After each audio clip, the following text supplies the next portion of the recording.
বলছে বাবা আমার একটা বরখা কিনে দাও। আমার স্যান্ডেলটা দেখেন 3 বছর পুরাতন ছেঁড়া, কিন্তু আমি আমার স্যান্ডেলটা পাল্টাই না, সেলাই করে নেই, কিন্তু আমার বাচ্চাদেরকে আমি কষ্ট পেতে দেই না। শুধু একবার বলছে বাবা লেচে খাবো। আমার মেয়ের মোবাইলে আমার নাম হলো 500 ছবি আছে। আমি এখনো সাহস পাইনি আমার মেয়ের একটা ছবি বের করে দেখতে। আমার সে সাহস নাই, আমি সেই সাহস হারাই ফেলছি, কারণ ও আমার ছিল হৃৎপিণ্ড। ওর জীবনে এমন কোনো চাওয়া নাই যেটা আমি পূরণ করি নাই। পরশুদিন বলছে বাবা আমার একটা বরখা কিনে দাও।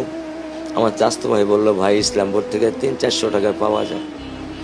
আমি সাথে সাথে নিউনি মার্কেট থেকে আমি 1000 টাকা দিয়ে আমার মেয়েকে বরখা এনে দিচ্ছি।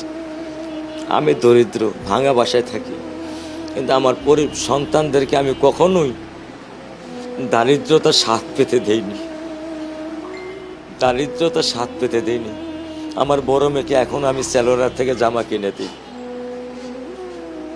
আমার স্যান্ডেলটা দেখেন 3 বছর পুরাতন ছেঁড়া, কিন্তু আমি আমার স্যান্ডেলটা পাল্টাই না, সেলাই করে নেই, কিন্তু আমার বাচ্চাদেরকে আমি কষ্ট পেতে দেই না।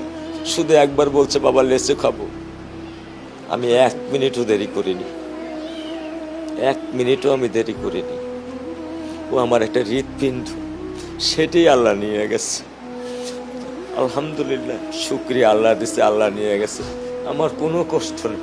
আমি তো চাইলে পারতাম না, অনেক দম্পতি আছে যাদের সন্তান নেই। আল্লাহ দিছে, আল্লাহ নিয়ে গেছে, আমি আলহামদুলিল্লাহ করি আল্লাহ গেছে।